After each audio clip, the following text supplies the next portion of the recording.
Let everyone's here. The official opening remarks will take place right after Kiara's presentation. All of you, did everyone get a Jade wallet in your gift bag? Everyone got one? All right. Kiara's going to talk about the Jade wallet, going to talk about a little bit about Blockstream, and a bunch of you picked up this book. How many of you don't have this book?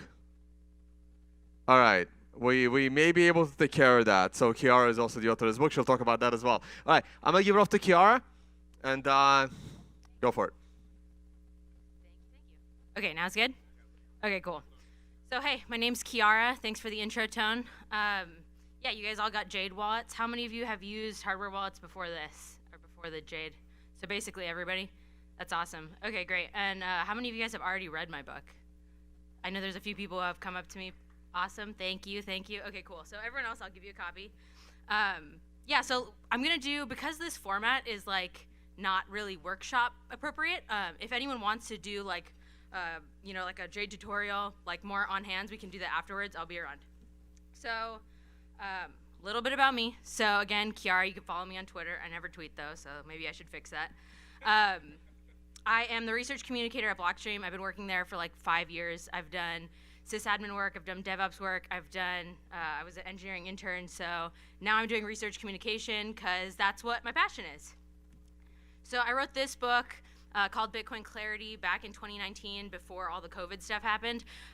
Really, if you're familiar with Blockstream at all, Blockstream is like very cypherpunk, like very fun company to work at.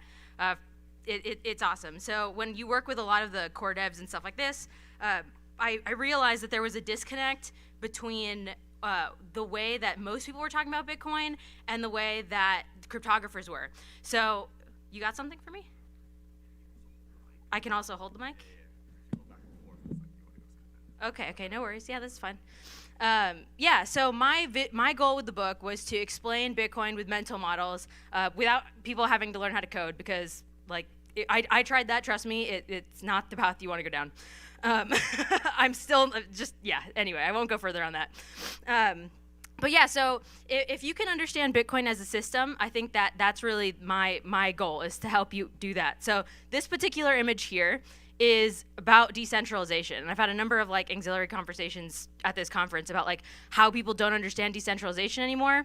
Not the subject of my talk now, but basically what I'm trying to show you is how I present those mental models, right? It's like in the minimum amount of information, how can I get you to understand what is the value of decentralization? Here what I'm showing is like Bitcoin is a system. And in that system, you have Bitcoins at the lowest levels, which are UTXOs. UTXOs are transferred inside of transactions.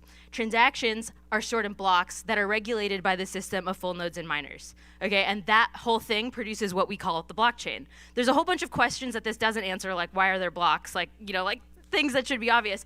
But really the point is, like, why do we want decentralization? It's because we want censorship resistance. And a whole other topic for another time, but I just kind of wanted to give you an idea of like the contents of the book that I'm giving you.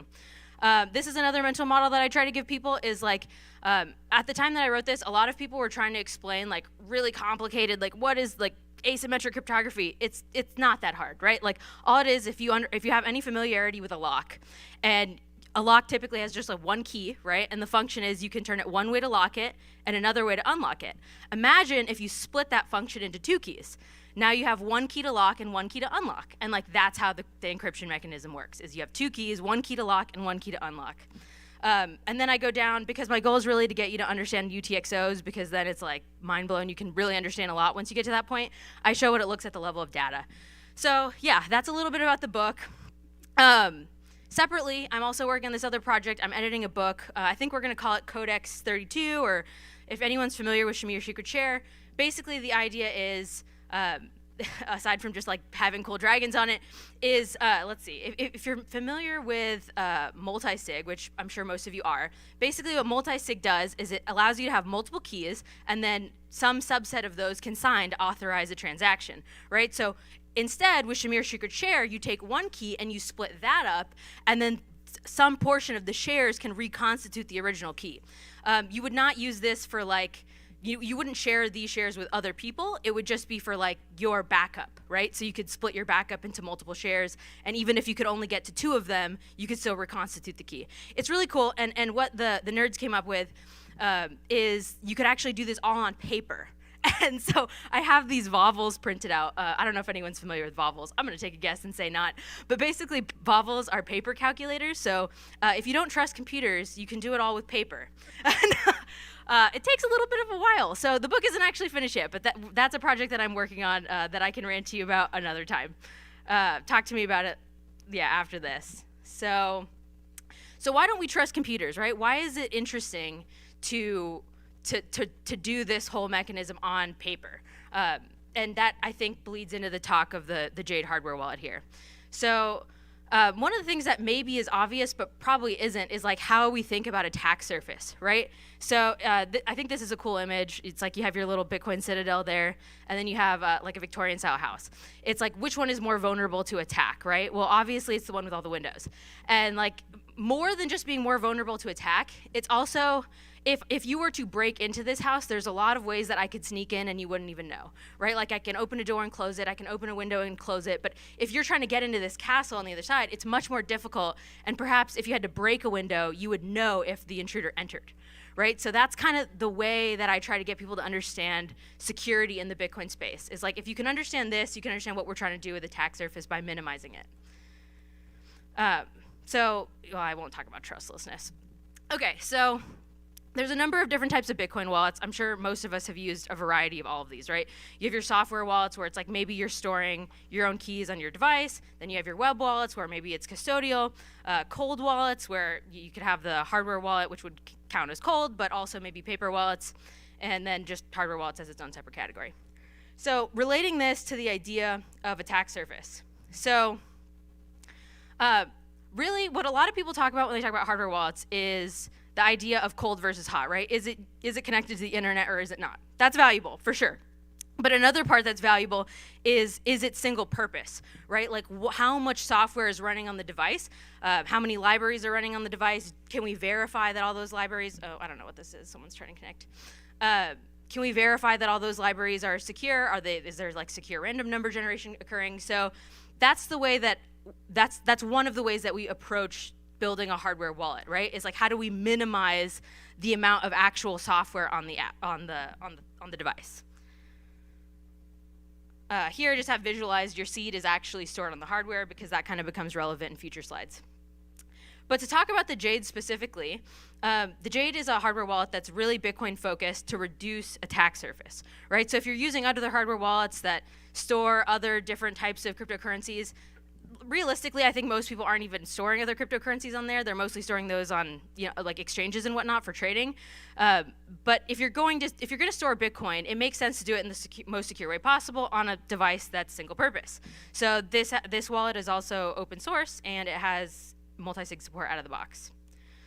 Okay, so I like to think adversarially. So Tone asked me to do this talk on the Jade, and I was like, okay, let's make it about Jade security. So basically, this is not specific to Jade exactly, but just general case of hardware wallets here.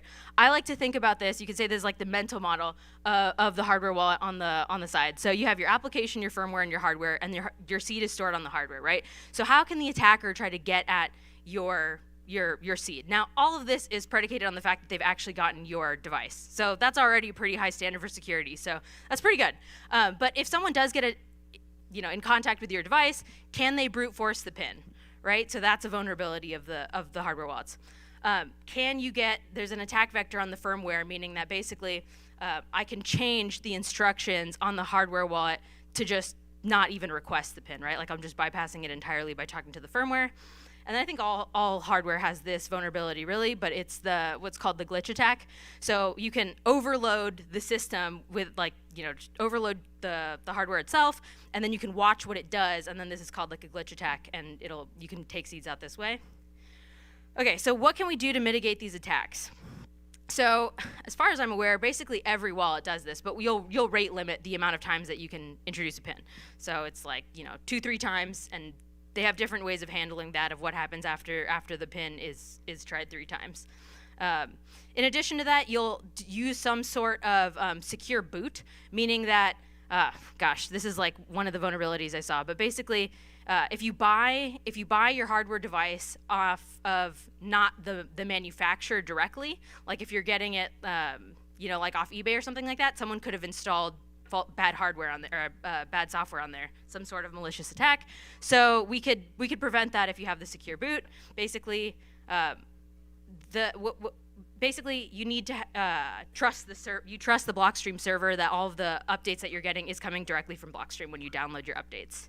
Personally, I've had like a lot of panic attacks when I go to update my hardware device because I'm like, there's been vulnerabilities around this before. Maybe the more you know, the worse it gets. Okay, so another thing you can do is you could have a secure chip, a secure element. This is basically just like a metal shield around the internal of the device that like makes it harder to do certain attacks. The Jade doesn't do that, but instead what you can do is you can add a strong password to your seed and you can encrypt the seed. So if anyone's able to take the seed out of your hardware wallet through one of these attack vectors, it's encrypted, and if you have a strong password associated with it, even if they have the seed and they don't have the password, then there's really not much you can do. So talking a little bit more about the cool elements of Jade, I think, is the things that are unique to it is really this multi-sig shield. So, if you're using a hardware wallet, you've accepted that you want custody over your Bitcoins, right? If you didn't want custody and you wanted someone else to manage it, you would use an exchange. But if you want custody of your Bitcoins and you want new ways to manage that, like what you can do is you can add two-factor authentication on your Bitcoins by basically, you have your own device that requires the PIN, and then you can add like a Google Authenticator app as a second device. Blockstream will create the signature required for the multi-sig for you. That's the 2 of 2. And if because we don't want you to trust Blockstream, you could also add a paper backup.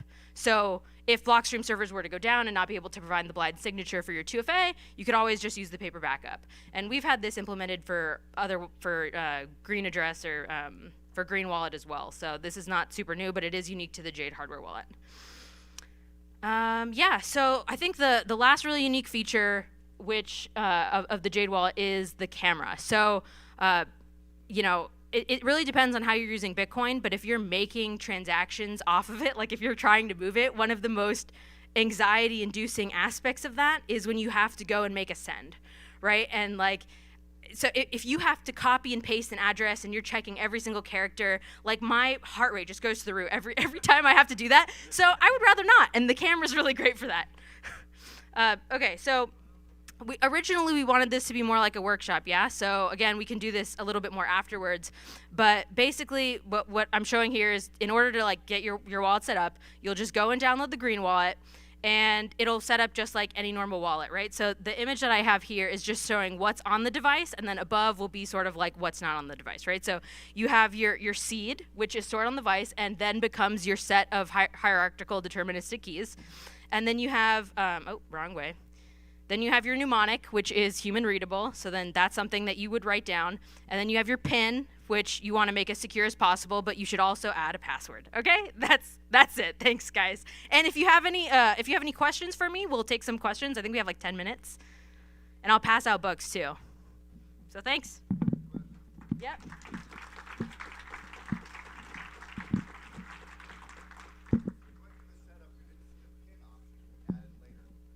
The PIN option is the slide that I'm on right now. Oh, the password option, you mean?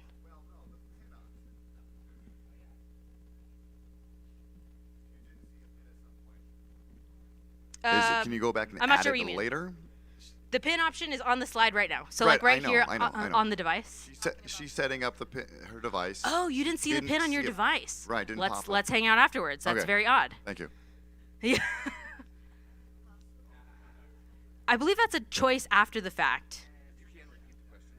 Oh, she's asking how you set up the password. We can do that after the fact. We'll just go through it. This might be a dumb question. If it's multi-sig, does everybody who's multi-sigging need their own Jade? Does everyone who's That wasn't clear to multi-sigging me. need their own Jade? So when you Let's say use like the Jade, you're myself, my brother, my attorney type of situation. Oh, Do we all need a so Jade? it's default 2 of 2. So you can make it. I think that's right. No, I'm not sure if it's opt in or opt out. So you don't have to use multi-sig. I don't believe you have to. Yep. You probably all want to use the same hardware wallet if you're gonna do the multi-sig. Like that's just universal for any time that you're trying to make a multi-sig. You should probably all do it from the same type of wallet, I would think. Yes. So I'm curious to hear that, because my understanding was it's actually better to use different hardware wallets. Well, So now that- we're getting into philosophy of it. Yeah, Oh, I mean, okay. Well, I thought would. it was a security thing, so that if like something, went down with Blockstream or Jade, that whole From my perspective, I would want all of them to be constructed by the same wallet. But if you, from a different perspective, maybe you want variants, but that might mess up. I don't know how that would mess up my transaction. So I wouldn't. I would do it my way.